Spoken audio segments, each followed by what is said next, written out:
What Lucas Bergvall is doing in the Premier League at 19 years of age is not normal. Everybody now is starting to wake up to how special a talent this kid is. 10 million euros he cost, and the performances that we have seen over the course of the last few months and the improvement that we have seen in those performances shows you how excited we should be about a kid that came in pre-season, showed glimpses, and I was told I was getting carried away at some points with Lucas Bergvall, and I'm glad that I got carried away because this kid is fantastic. He was my man of the match in Tottenham's 4-1 victory over Ipswich on Saturday. 3 Premier League wins in a row. I can't believe I'm saying that. It's been a long time since I've said that on this channel. Welcome back to the channel. Make sure to like the video and subscribe to the channel. I'm very, very close to 10,000 subscribers. So if you could help me get over the line, I would massively, massively appreciate that off the back of this video. It's always good to come on here and talk about Spurs when we've won a game of football. And why did we win that game? We're going to be talking about the setup. We're going to be talking about the individual performances of Lucas Bergvall and Kevin Danso, who were outstanding. Son Heung-Min, Brennan Johnson back in the team and back in the goals as well. Obviously, it was a bit of a rocky start for Tottenham. Ipswich had the better of the first 5 minutes or so, had chances. Liam Delap had his moments, caused Tottenham problems. And we're going to talk about the centre-back pairing in Kevin Danso and Archie Gray. I want to pick up on a few things that Ange Postecoglou said after the game as well. Similar problems that we've kind of been seeing throughout the last few months. Bit of a disjointed, aggressive press at the start of the game, a little bit like Aston Villa at the start, and Ipswich are able to run through the centre of Tottenham's midfield. Liam Delap faces up Archie Gray, gets the save. And at the time, when I was watching this game, I didn't quite appreciate how good of a piece of defending that is from Kevin Danso, because it all happened so quickly. To flick that away from Hutchinson's head, it comes back out to Philogene, and Vicario does well. Delap then faces up Archie Gray in the channel, and I want to talk about Archie Gray playing on the right, like I said, and why Ange Postecoglou did that. Ange said after the game that he wanted to give Kevin Danso some game time on the left because it's an area that we might need him going forward. I've just seen some pictures on Twitter before I started recording this video of Romero potentially back in training. I'm not sure if that is current. I'm not 100% sure on that. It seems like Van der Ven is still a bit of a way off. So Kevin Danso is, he's going to have to play over there. We know, obviously, Mickey Van der Ven is going to have these kind of recurring problems. But he also wanted to put Archie Gray on the side where he is probably most comfortable, given the fact that he is going up against a very, very strong opponent in Liam Delap. And there was a lot of Spurs fans, when I was looking at Twitter at halftime on Saturday, some people saying, well, why did he swap them around? Why did he not go with Danso on the right? Liam Delap was going down that left-hand channel quite a lot. I think Liam Delap is good enough of a striker. He's an absolute handful anyway. And I think he just would have pinned himself onto Archie Gray on whatever side he was playing on. I think if Archie Gray was playing in that left channel on the left-hand side as a centre-back, I think Liam Delap would have pinned him as much as possible, would have dragged him into that channel, would have made his life difficult even more so on that side anyway. So he knows that Kevin Danso is the more natural centre-back, a very strong centre-back. Liam Delap is a really physical presence, and he thought he could get the better of Archie Gray, and he did that on several occasions. But to be fair to Archie Gray, he got his head up, and he reacted, and he did really, really well. He makes this first goal happen. If I just hide myself here. Reads that ball coming into him. Liam Delap on him. Archie Gray, composure under pressure, and then straight away looks for this ball over the top in behind to Sonny. And if we look at the average positions, actually, you can see the role that Sonny was playing. It was very much, Tell was dropping quite a lot deeper. Scarlett, again, when he came on as well, was dropping a little bit deeper. Obviously, Son was off by that point. And Sonny was allowed to roam into this space in behind several times and attack the channel and drive that ball into the penalty area and cause havoc. Sonny is the first Tottenham player in the Premier League now, I believe, to get to 70 assists. He got 2 on Saturday. And it was quite clear that Spurs wanted to maximise him getting in behind Ben Godfrey and the space that he was leaving. And he got the better of him 1v1 on multiple occasions as well. He was just super, super sharp. And we'll come on and talk about Sonny in a little bit more detail shortly. But here, excellent touch, faces up his man. He's got 2 on him, little step over. Every action that Sonny had, I think, in the game just looked a lot sharper and a lot fresher than what we've seen in recent weeks, especially when you compare it to that performance against Manchester United last week. And I think it just shows with Sonny that, yes, he is over the hill. He is past his best. He's on that kind of natural decline at his age, especially for a winger. But if you give him that rest and you allow him to come into games fresh and sharp, and that's what makes me excited about potentially the Europa League. Next week we've got RZ. We've got over a week off between that game, and then obviously a week between the next leg as well. Actually, we've got Bournemouth in the weekend, but obviously we're not playing this weekend. So between the Man City game and the Alkmaar game, we've got a week off.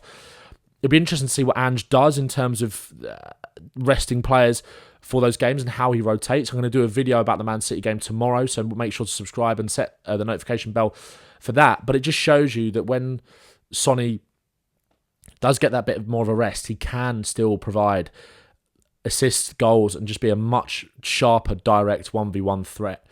Brilliant ball across the box, and Johnson is there. Now, if we actually kind of zoom out to this more wider angle on the replay here, look at where Johnson is when Sonny initially takes that first touch. And I've been frustrated with Brennan Johnson this season, despite the fact that he's on to 14 or 15 goals now.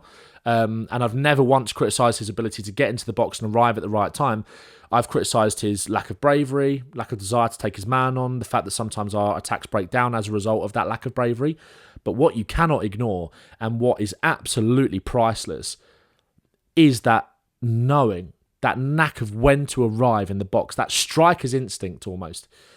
People talk about, I hear people talking about it with Arsenal, right, about they need a striker. And there was this kind of trivial debate that was going on Arsenal Fan TV that I saw at the weekend with two Arsenal fans that were arguing basically the same point. One was saying that we desperately need a striker, and the other one was saying we need goal scorers.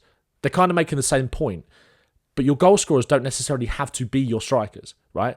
Arsenal could maybe bring in Victor Gyökeres, and yes, he immediately kind of improves their goal threat. But I think they also lack those other players that are going to be able to contribute, like Mo Salah can, like Cody Gakpo can as well for Liverpool, if you're thinking about it from a title point of view. Brennan Johnson is that goal scorer for Tottenham, especially when you think about Solanke or Tell, and we'll talk about Tell's individual performance as well. I know Solanke's output in terms of his goals has been pretty decent, but he brings so much more to the team than just his goals. He is not necessarily your natural goal scorer in that team, if you understand what I'm saying. It's about what happens around him, and Brennan Johnson just has that knack of arriving at the right time. And, you know, we're saying stuff that we've already said so many times here, but if I just hide myself here, you can see here where he is. Ipswich have got 4 defenders going back there into the box. Tell is occupying the 2 centre-halves, or one of the centre-halves. One of them goes out to join Godfrey, and this is when Johnson decides to make his move on the blind side of Leif Davis. Oh, still in the way there. Jacob Greaves is occupied by Tell. Johnson just sneaks in round the back, and as soon as Son beats him, that's when Johnson knows to make the penetrative move to the goal line or into the 6-yard box, and he gets the wrong side of Leif Davis, and he's just there. He's there every single time. He is always there for Tottenham. And again here, second goal. I thought Destiny Udogie had a really good game as well, by the way, on Saturday. Really good to see him back. And it's going to be interesting again to see what he does against Manchester City on Wednesday. Bentancur here, again, I thought was much sharper, much better than we've seen in recent weeks. Here, lovely little splitting ball between the lines into Sonny, who's in behind, again, in that space and behind Godfrey. And again here, Johnson, knowing when to arrive at the right time, holding his run. What Kulusevski does here is really impressive as well, because he kind of, Cajuste, I'm not sure how you pronounce it, has to kind of go out and occupy him and worry about the cutback to Kulusevski. You can see him start to make that move there. His body position and body weight is kind of shifted towards that way, meaning Sonny can get this pass, kind of split that defence that is quite, it's set in terms of they're worried about Sonny kind of cutting in and blocking the shot, because he loves to cut in so much and wrap that into the far corner. But here you can see with Cajuste's body weight shifted, Sonny's just able to slip that ball into Johnson. It goes through a crowd and it's in. But again, it's just the timing with Johnson. Sonny stands him up. And again here, this is where he just starts to make that move. His knack and his ability to arrive at the right time is just absolutely sensational. Ipswich obviously get back in the game. This is poor from Tottenham, poor from Kevin Danso, actually, who we're going to come on and talk about. Just gets it a little bit wrong in the duel there with Phillips. Cutback opportunity. Hutchinson is so much space that Danso would have been occupying if he hadn't lost that ball. But I want to talk about Danso's performance kind of as a whole now, because there were so many examples of the various reasons why we brought him in and how he's going to improve that backline in the absence of Romero and Van de Ven, and what he can offer when either of them two is missing, or those two is missing, and he has to partner one of them as well, because he showed both sides of the game in terms of his aggressive defending but also his ball playing ability as well. I've already spoken about the block in the first few minutes of the game, or first few seconds of the game rather. Here, this is what I love. This is that kind of Mickey Van de Ven-esque recovery. You can see how aggressive he's pushed up here in the second half. I think this is at 3-1. Odebear is on by this point. Madison is on by this point, as you can see there. Gray is caught as well. But Danso here, ball comes in, and he's there on the recovery. Gets himself in front of the forward. Takes the foul. And you can see here, one thing I loved about this, if I just hide myself and move this across a little bit, you can see Pedro Porro's reaction, see Bentancur's reaction, applauding him. I'm not sure whether you can probably see it, but when you watch the clip back, he really celebrates that. He really kind of just celebrates the fact that he's won that foul. He's a guy who really likes defending. And also with that, he's a guy that is a leader. Like I said, Ange wanted to play Archie Gray on his strongest side because he knew he was the weaker out of the two centre-backs going up against a really strong striker. Wanted him to make him feel as comfortable as possible playing on his more natural side, so to speak. And Danso, again, is right-footed, wants to play on the right, playing on the left there, but he's able to recover for his teammate who pushes up, and he wins the free kick. This is a guy who is a leader, he's a warrior, and he really loves defending, but he also loves marauding forward here. I love this. Out, comfortable, lures Hutchinson in, little drag back, and he's away from him. Into Spence there, little combination play with Sonny as well. Again, I thought Sonny, will come on and talk about him in a sec, but his little combination play off that touchline coming inside was so much more sharp yet again than it has been. And again, he drives forward here. Look at the space he covers, and Bergvall can keep that ball moving out to the right, and we can create a really good chance from it. Spence little cutback situation. Again, a good opportunity rather than a good chance, but his bravery to kind of go forward and break those lines and just carry the ball up the pitch is exactly what we have been missing, that bravery from those centre-halves. That's what we see with Romero. That's what we see with Van de Ven, getting in those zones further up the pitch, pushing forward, squeezing the opposition back a little bit, making them think, not being so passive. He's been a really, really good addition. I want to talk about Sonny just quickly as well, because I mentioned him there. So I've got a few other examples of it. Bergvall here, nice little play down the touchline. I think Sonny, I know it sounds obvious, but I think some wingers just have a fullback that they kind of prefer playing with. Jed Spencer's been excellent at left back, and don't get me wrong, we're obviously going to talk about him. But I think Sonny and Udogie's relationship, because that's the relationship that we kind of saw, not necessarily from the start last season, because Son was playing through the middle a lot, but they played a lot together last year, and I think they have a bit more of a natural relationship. And I think where Udogie likes to go around the outside, likes to drive from the byline, it allows Sonny just to come into those inside pockets a little bit more, especially when Spurs are playing a little bit more on transition because of Udogie's brilliant ball carrying ability and the fact that he's able to keep the ball so close. He's so hard to press. That's what I say about Spence a lot of the time. He keeps the ball on a string, and he drives in here, plays the ball down the line to Sonny. If you're looking at this, you're not making him favourite there, are you? Especially with the Sonny that we've seen in recent weeks in terms of that lack of sharpness. But he gets in front of Godfrey there, holds him off as well, little cutback, and this would have been a lovely moment for Bergvall to get that first Premier League goal. Here again, Danso involved in the build-up. Udogie, this is what I want to see more from Son, coming in off the touchline and making these moments count. I've seen it too many times where he's given the ball away, tried a first-time pass, it's not come off, or his touch has been off. But here, touch, under control, back flick, playing with confidence, bang, and Udogie can drive forward. Love that from Son, and obviously we spoke about the first two goals. And his involvement in those two, and again, Johnson's movement there. But let's talk about Lucas Bergvall quickly before we come on to the two goals in the second half from a Spurs perspective, and what the substitutions were able to do. I want to talk about that too. Here, Lucas Bergvall, one thing that I think has drastically improved over the last few months with Lucas Bergvall is his out-of-possession work. Now, he is someone that I think was a little bit erratic maybe when he first came into the team, because he's wide-eyed, open, new to the Premier League, wants to impress, wants to go and win the ball back. But I think he's become so much smarter out of possession. Here, just reading the game, staying on the periphery, Jaden Philogene comes in, and there he's in to intercept it and then drive forward. This is what he's all about, that ability to drive up the pitch. Yes, Udogie can't quite get to the ball, but this is what he's all about, winning the ball back and driving up the pitch. He's averaging 1.56 successful dribbles per 90. He's also averaging 6.62 duels, 1 per 90, 1.68 tackles, 1 per 90, and 1.93 interceptions per 90. This is what we saw him do for this goal. Intercept, break, and drive, and try and create something. He's 19 years old. He's also averaging 53 successful passes per 90 with an accuracy of 90.6%. Obviously, he gives the ball away there, but he doesn't in a few of these other examples. This again here, you see him out of possession. Spurs give the ball away. Ball's coming down the line. He is so strong. He is 6 foot, 6'1". I don't think people realise his presence on the football pitch. And when he's got that presence and that ability to go and win those duels and win the ball back and recycle possession and be efficient with it, not give the ball away, and also create and get Tottenham up the pitch, this is one of the most complete all-round midfielders that we are seeing in this age bracket in world football.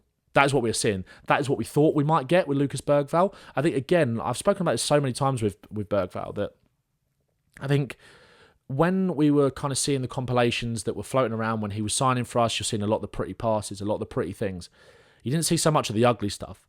because he was arguably maybe the technical level from him in that league was so good, and he was just the best player in that team. Whereas now he's come in and you're really seeing that physical level as well, especially over the course of the last few months. He just is so confident on the football pitch. This here was the best moment of one of the most lovely moments of the game from a football perspective. Spurs work it back here. Bergvall just again knitting everything together. Roman sort of playmaker. Back to Archie Gray. Kevin Danso. Spurs work it back to the goalkeeper and work ourselves into kind of a familiar build-up position like we do here with the centre-backs kind of split. Danso actually going into that left-back position. Bentancur coming in as the one to receive that pass to then play it out wide. Of course, it's risky, but when it does work, it's so effective for Tottenham, especially when you've got players like Kevin Danso now in that back line who want to drive. You've got Jed Spence in that back line who wants to drive. Udogie in that back line who wants to drive when Spurs are actually able to beat the press, and get out of it and drive up the pitch. You see the ground that Kevin Danso covers here up to the halfway line into Bergvall. And this is beautiful, right? Drives forward again.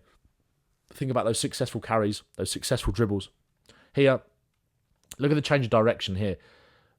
Sonny is an option down the left. That would be the safe pass, but he's not thinking safe. He's playing handbrake off. He's playing with confidence, without fear. Little change of direction quickly in to get away from Philogene. And Phillips then comes in. See you later. That's what an ankle breaker is. That's what we saw from Mbappe in the Champions League against Man City last week. And he comes inside here. Lovely little pass to just completely open everything up to Kulusevski. Kulusevski's so good at this. And then able to shift the ball out to Johnson. When he's playing that central role, just quickly getting out of his feet. He always knows that he's going to have that overlapping runner on the right-hand side in Johnson, who could have had his hat-trick here. Really pleased for Johnson to get those 2 goals. But Spurs make those substitutions on 60 minutes or so. Porro comes on. Maddison comes on for Udogie and Johnson. And one thing, right... If we just go back to if we just go back to the momentum bar here, Spurs controlled after we conceded the goal. I thought we controlled the game pretty well, and then we came out in the second half and controlled it really well as well. They had a little bit of a moment with that disallowed goal. One thing that you are seeing though now, if it was around the 60th minute that Maddison and Porro came on. Those are 2 players. Oh, we can actually see it here. It was in the 64th, 65th minute, and the goal for Spurs came in. I think the third goal came in like the 74th. So you can see again they had a little bit of a wave before the goal. But what happened in the second half from a Spurs perspective was that because we've got better technical players back in the team, we've got players who are fresher, who have had a rest. Then you're bringing on Porro and Maddison, 2 of your technically best players in the 65th minute to save legs. What you're doing is increasing the technical floor of that team even more off the bench to re-establish a little bit of control, re-establish that control in the game with players that can keep the ball and recycle and play under pressure. That's what Maddison can do. That's what Udogie did when he came on as well. They combined really nicely for the 3rd goal. It was just really nice to be able to make proactive substitutions, pre-planned substitutions because of the fitness concerns of Udogie and Johnson with how little football they've played, but just to raise the technical floor of that team, or not necessarily raise it even though Maddison and Pedro Porro are 2 of our best technicians, but just keep it at a level where we can just control the football match.